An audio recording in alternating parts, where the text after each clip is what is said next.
Shalom dan salam damai di dalam nama Tuhan kita Yesus Kristus kepada jemaat Tuhan yang dirindui, khususnya jemaat di Gereja Basel Malaysia Kota Belud, dan kepada semua yang sedang mengikuti siaran ibadah atas talian kita pada hari ini. Selamat datang, selamat berbakti, selamat bertemu, memuji, menyembah, dan beribadah kepada Tuhan. Dimanapun kita berada, kita percaya Tuhan yang beserta dengan kita dan pasti memberkati kita menemui apapun keperluan kita pada hari ini.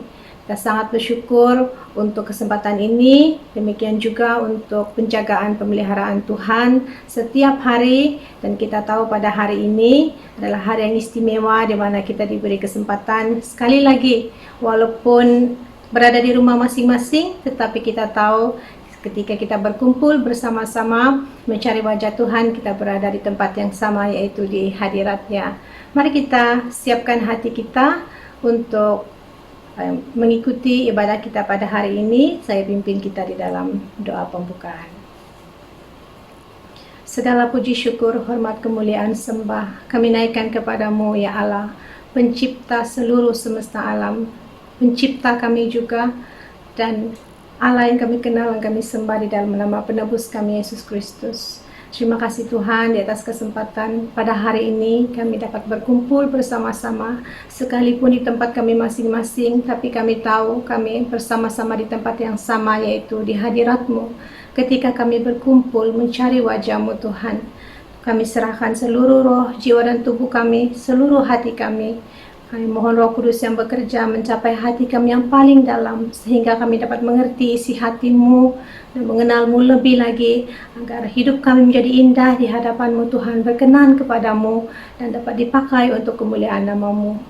Terima kasih Tuhan, kami serahkan seluruh ibadah kami dari awal, pertengahan hingga ke akhirnya. Di dalam nama Allah Bapa, Allah Putra, dan Allah Roh Kudus, kami serahkan seluruh ibadah kami. Amin.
Saat ini mari kita bersama-sama mengaku dosa kita di hadapan Tuhan.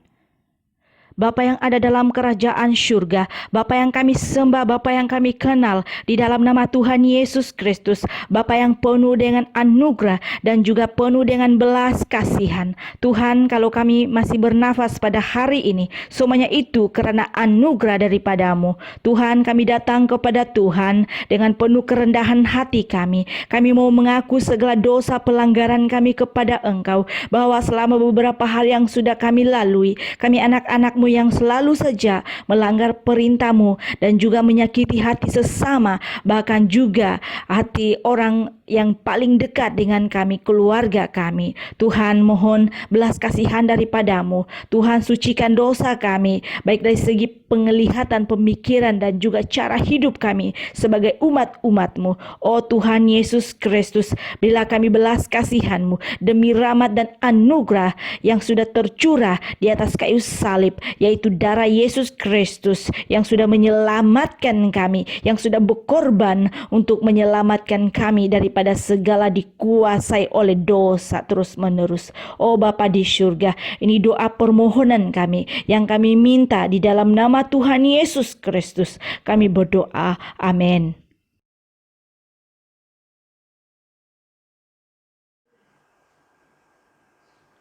Aku percaya kepada Allah, Bapa yang Maha Kuasa, Khalik langit dan bumi, dan kepada Yesus Kristus, Anaknya yang tunggal, Tuhan kita, yang dikandung daripada Roh Kudus, lahir dari anak darah Maria, yang menderita sengsara di bawah pemerintahan Pontius Pilatus, disalibkan, mati, dan dikuburkan, turun ke dalam kerajaan maut.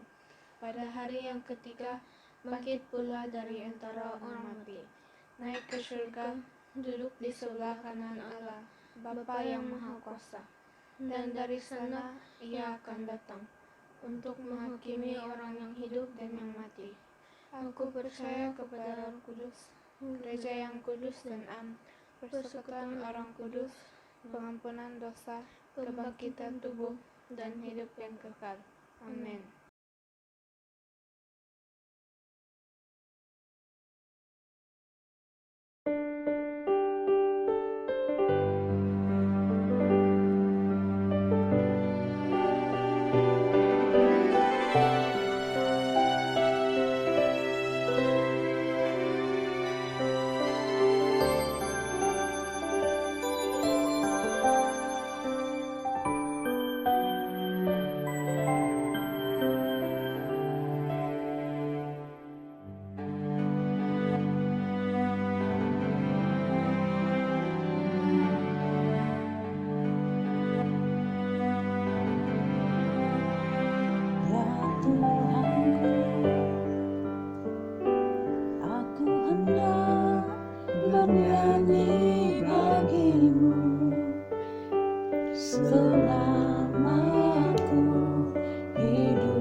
Shalom kepada jemaat Tuhan yang dikasihi. Kita sangat bersyukur kepada Allah kerana telah menjaga dan juga melindungi, bahkan mencukupkan kita sehingga pada saat ini.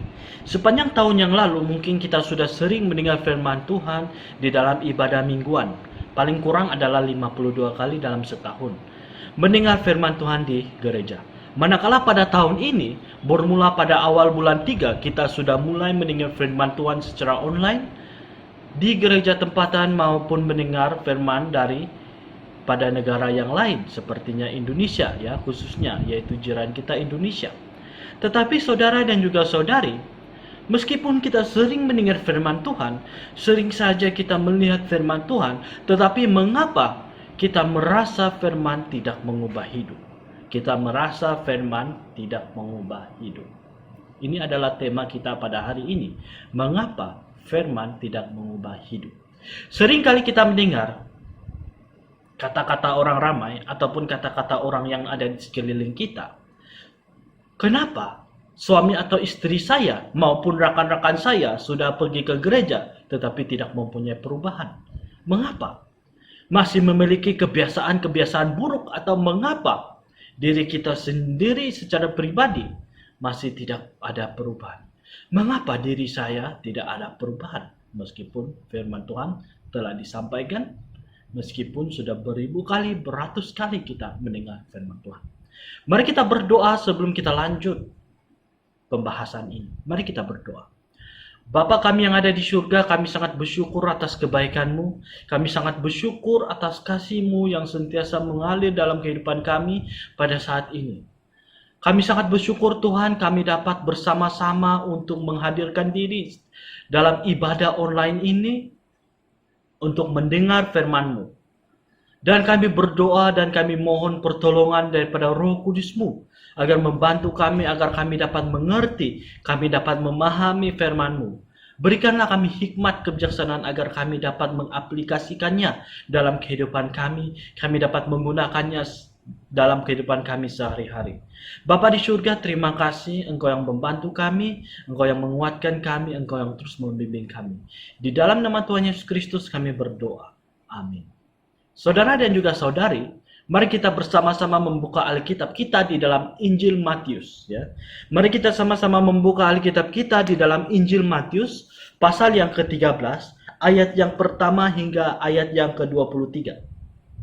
Sekali lagi, mari kita membuka Alkitab kita di dalam Injil Matius pasal yang ke-13 ayat yang pertama hingga ayat yang ke-23. Matius 13, 1 hingga ayat yang ke-23. Saya tidak akan membaca firman Tuhan ini sepenuhnya, tetapi saya akan membawa saudara dan juga saudari membaca ketika poin-poin disampaikan. Dalam perikop ini, perumpamaan tentang seorang penabur. Perikop ini bercakap tentang perumpamaan seorang penabur benih. Perumpamaan ini merupakan perumpamaan yang sangat sederhana, sangat simpel. Tetapi bagaimana sebuah benih itu jatuh di tanah yang tidak sama dan memiliki hasil yang tidak sama. Yaitu tentang bagaimana benih itu jatuh di tanah yang tidak sama dan memiliki hasil yang tidak sama. Kebenaran tentang perubahan hidup yang seringkali kita lihat adalah sebagai hasil dari seorang Kristen yang bertumbuh di dalam Kristus, yaitu perubahan dalam kehidupannya. Ia adalah hasil, ia adalah benih, ialah buah yang kita dapat lihat yang bertumbuh di dalam kehidupan seorang Kristen. Dan seringkali juga kita akan merasakan suami atau istri kita maupun rakan-rakan kita tidak mempunyai perubahan. Tidak mempunyai perubahan meskipun sudah lama menjadi orang Kristen. Dan mungkin saja kita merasakan diri kita tidak mempunyai perubahan. Meskipun kita sudah menjadi Kristen selama 10-15 tahun, ataupun meski saja kita sudah mendengar firman Tuhan sebanyak 100 kali, 500 kali, ataupun sepanjang hidup kita pada saat ini, tetapi mengapa perubahan tidak ada terjadi dalam kehidupan kita? Saudara dan juga saudari, sebuah tanaman yang ditanam di tanah yang baik pasti akan berbuah. Pasti akan berbuah. Karena berbuah itu adalah sifat alamiah dari tanaman. Sifat alamiah tanaman. Buah yang muncul itulah yang ditunggu dan merupakan kabar baik, merupakan kabar sukacita bagi si pemilik pohon. Manakala pohon yang tidak berbuah adalah hal-hal ataupun perkara yang sangat mengecewakan pemiliknya. Saudara dan juga saudari. Ingatkah kita, ya? Ingatkah kita sebuah kisah di dalam Alkitab tentang pohon ara yang tidak berbuah, di mana pemilik kebun itu dia ingin agar pohon itu ditebang. Dia ingin agar pohon itu ditebang saja karena pohon itu tidak berbuah dan tidak ada gunanya lagi. Perumpamaan tentang penabur benih yang sudah kita lihat sebentar tadi, perikop sebentar tadi, ia memiliki arti bahwa benih itu adalah firman Tuhan yang ditabur dan tanah tempat benih itu yang jatuh adalah ibarat hati kita ketika menerima firman Tuhan. Saudara dan juga saudari, firman dan penaburnya yang sama tetapi hasilnya berbeza. Jadi kita dapat lihat di sini mengapa hasilnya berbeza. Bukan masalah daripada firman itu. Firman Tuhan tidak pernah ada masalah. Dan juga bukan masalah daripada penaburnya itu. Karena penaburnya sama dan juga firmannya juga sama. Tetapi apa masalahnya adalah tanah tersebut. Tanah tersebut. Di dalam perumpamaan ini, benih yang ditabur jatuh di tanah yang keras, tanah yang berbatu, dan tanah yang penuh dengan semak belukar. Inilah yang menyebabkan firman Tuhan tidak mengubah hidup. Ya. 3 tempat ia jatuh, tanah yang keras, tanah yang berbatu, dan tanah yang penuh dengan semak belukar. Inilah yang menyebabkan firman Tuhan tidak mengubah hidup. Mari kita melihat poin kita yang pertama, hati yang keras menolak firman Tuhan. Mari kita lihat di dalam Matius 13 ayat yang ke-19. Kepada setiap orang yang mendengar firman tentang kerajaan surga tetapi tidak mengertinya. Datanglah si jahat dan merampas yang ditaburkan dalam hati orang itu. Itulah benih yang ditaburkan di pinggir jalan. Ya. Setiap orang yang mendengar firman tentang kerajaan surga tetapi tidak mengertinya. Tidak berubah bukan karena firman-Nya, tetapi karena tidak mengerti. Tidak dapat memahami firman Tuhan.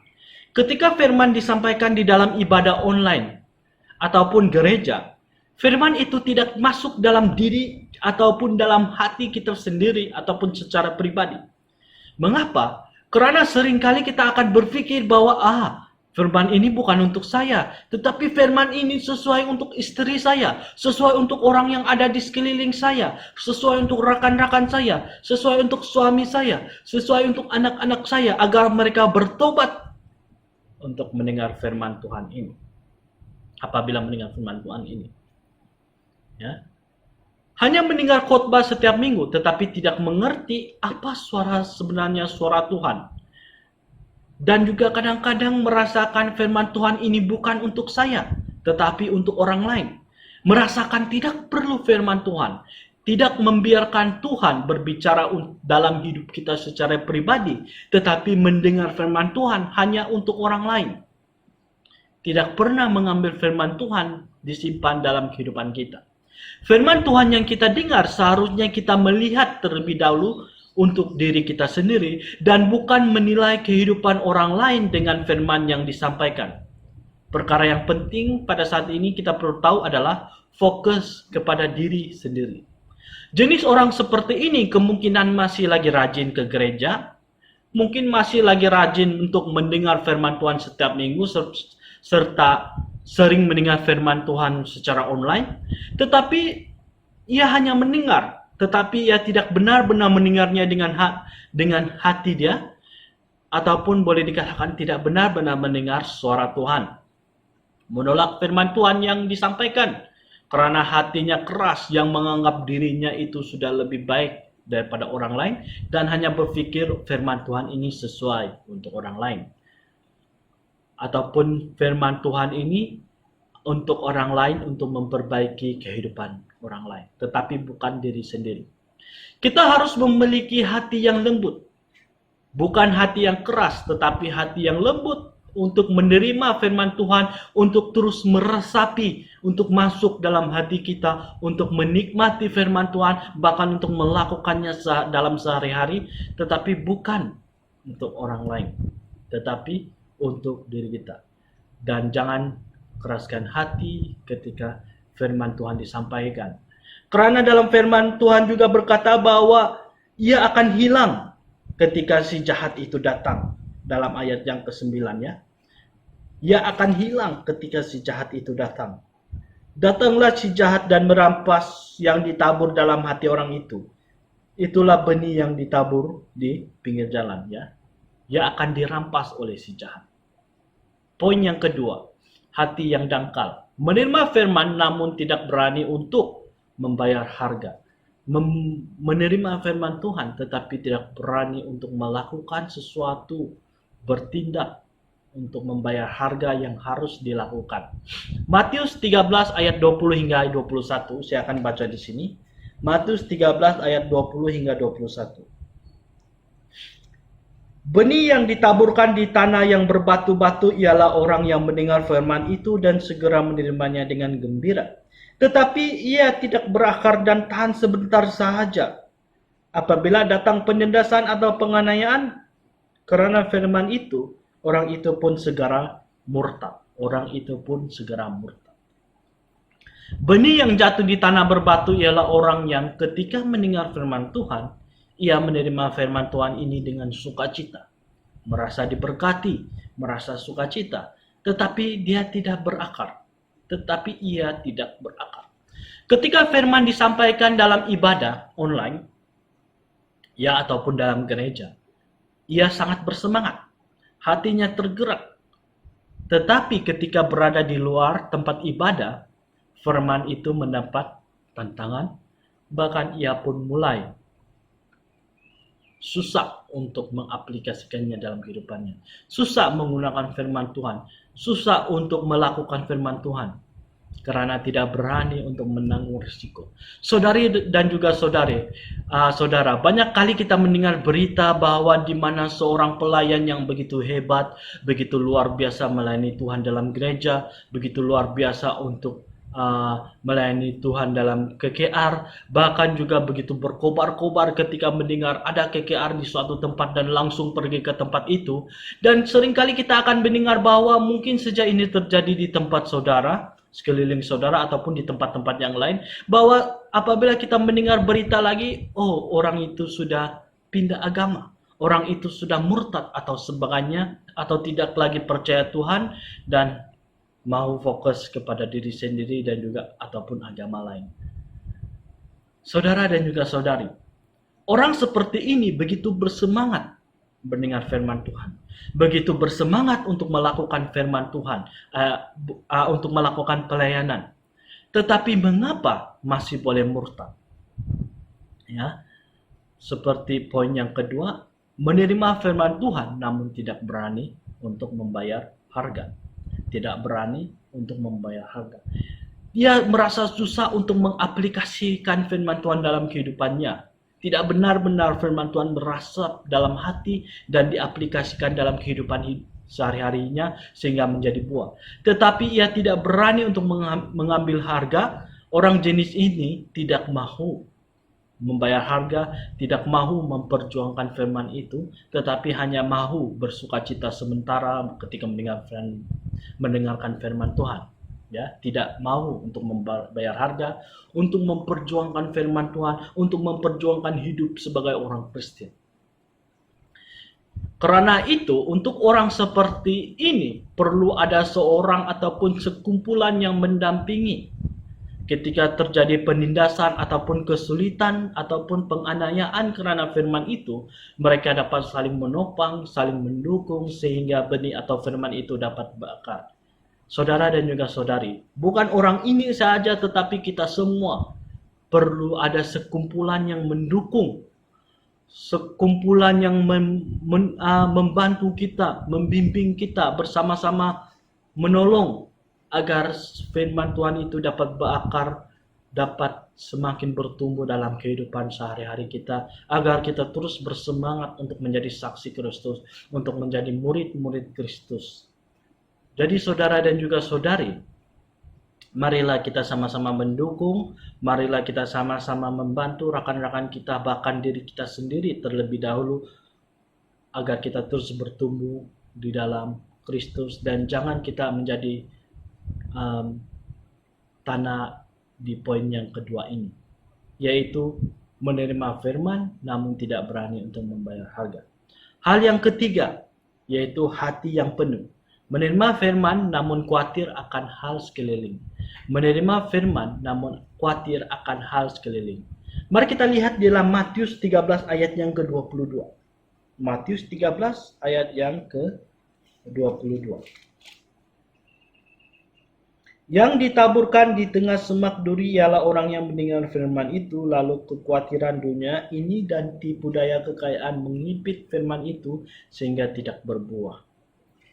Yang ditabur di semak duri adalah orang yang mendengar firman, namun karena kekhawatiran tipu daya menghimpit firman itu sehingga tidak berbuah. Orang jenis ini penuh dengan perkara-perkara dunia, ya, penuh dengan kekhawatiran dunia, kesenangan dunia, mengejar harta kekayaan, ya. Hati yang penuh dengan urusan dunia membuat firman itu semakin lama semakin terhimpit dan semakin lama semakin hilang. Kita harus segera tidak samakan diri kita seperti tanah ini. Harus kita buang jenis ini dalam diri kita. Milikilah tanah yang baik. Hati kita seringkali berubah-ubah. Kadang-kadang kita berpikir bahwa kita sudah memiliki hati seperti tanah yang baik, tetapi apabila kita merenungkan kembali, kita seperti memiliki hati di tanah yang berbatu, yang bersemangat ketika mendengar firman Tuhan, namun tidak mau melakukan firman Tuhan. Mempunyai banyak kekhawatiran dalam dunia ini, saudara dan juga saudari, ia pasti akan menghipit kita, sehingga kita akan selalu membuat pilihan. Apa yang saya mau pilih? Apa yang harus saya lakukan? Adakah saya harus lakukan ini? Ataupun saya harus taat kepada firman Tuhan? Dia selalu mencabar kita. Mencabar iman kita, mencabar kehidupan kita. Tetapi apakah pilihan saudara? Karena itu saudara dan juga saudari, kita harus selalu menselidiki hati kita. Jangan kita pernah merasakan diri kita itu terlalu kuat di dalam Tuhan. Tetapi kita harus benar-benar selalu menselidiki hati kita. Apakah kita sudah sungguh-sungguh memiliki hati yang lembut dalam menerima firman Tuhan. Biarlah benih itu semakin berakar dalam diri kita, dalam hati kita, dalam sehari-hari agar kita terus berbuah lebat.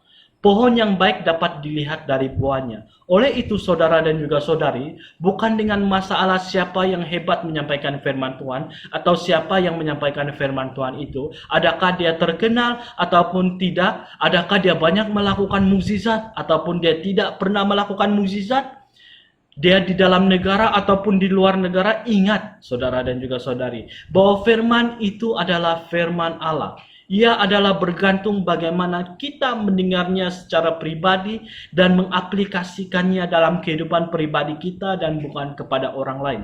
Dengarlah firman Tuhan untuk diri sendiri dan lakukanlah ia dalam kehidupan sehari-hari dan aplikasikannya lah dalam hati kita agar dia benar-benar tertanam, agar kita benar-benar mengingati firman itu tanpa melihat kiri dan kanan apa yang terjadi dalam kehidupan kita, yaitu keadaan kita, tetapi kita tetaplah setia seperti dalam tokoh-tokoh dalam Alkitab yang tetap setia hingga di akhir perlombaan hidup mereka. Marilah kita bersungguh-sungguh, marilah kita terus giat, dan marilah kita terus tetap setia di dalam Tuhan kita, Yesus Kristus, dan juga terus tetap setia di dalam firman Tuhan. Mari kita bersyukur pada Tuhan. Bapa di surga, kami sangat bersyukur untuk firman yang sudah disampaikan, yang sudah mengajar kami agar kami mempunyai hati yang lembut untuk menerima firman-Mu. Dan biarlah semua ini Tuhan kami dapat menggunakan dalam kehidupan sehari-hari kami, agar ia terus dapat bertumbuh, agar ia terus dapat berbuah dalam diri kita, sehingga diri kami menjadi terang di dalam tengah-tengah dunia yang gelap ini, dan dapat memberkati, bahkan terlebih kami dapat menjadi saksi Kristus kepada orang yang ada di sekeliling kami, melalui gaya hidup kami. Bapa di surga, terima kasih Tuhan atas firman Tuhan ini, dan kami bersyukur semua ini hanya di dalam nama Tuhan Yesus Kristus kami berdoa. Amin. Tuhan memberkati kita semua, dan selamat beribadah semua. Amin.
Mari kita menaikkan beberapa bahan doa syafaat. Ada 4 bahan doa yang akan kita doakan bersama-sama pada hari ini. Mari kita berdoa.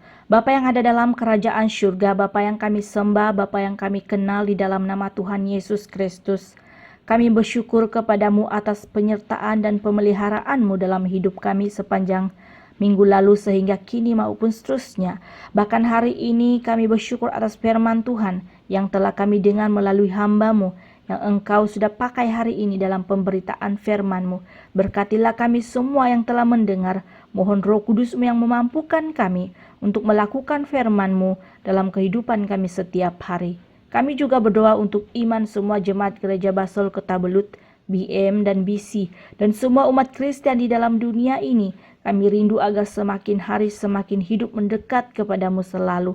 Kami juga terus minta kekuatan daripadamu di dalam menghadapi pandemik COVID-19 agar tetap hidup kuat di dalam Tuhan Yesus Kristus, terus setia kepadamu, bahkan terus menjadi saksimu di tengah-tengah dunia ini atau dimanapun kami berada. Kami juga berdoa mohon belas kasihan dan kesembuhan daripadamu untuk orang-orang yang sedang menghidapi penyakit COVID-19 maupun penyakit-penyakit yang lain. Saat ini Tuhan, kami mau berdoa bagi mereka, biarlah darah dan bilur-bilur-Mu menyembuhkan penyakit mereka sesuai dengan rencana dan kehendak-Mu dalam nama Tuhan Yesus Kristus. Dan saat ini kami juga tidak lupa mengucap syukur kepadamu atas kesembuhan yang telah Engkau lakukan kepada mereka yang sudah sembuh dari penyakit COVID-19 ini. Kami anak-anak-Mu yakin dan percaya bahwa semuanya itu terjadi atas pertolongan dan anugerah-Mu kepada mereka dan Malaysia.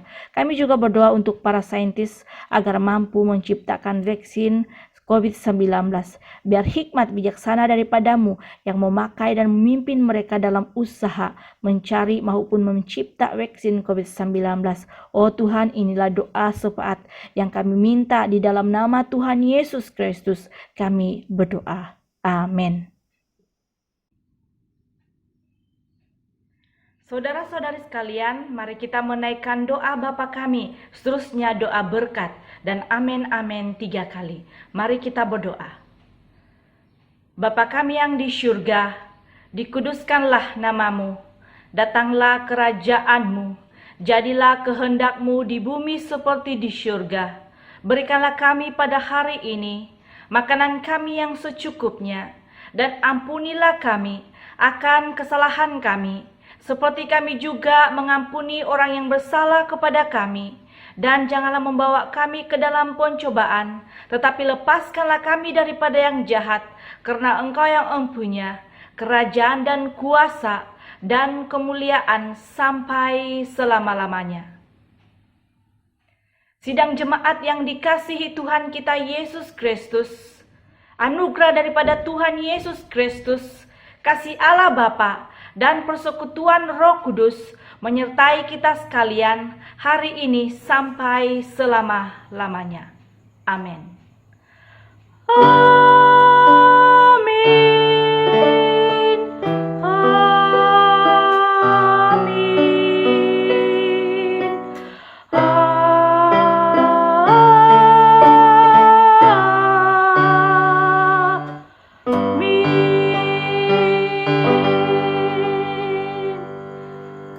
Saat teduh kebaktian selesai.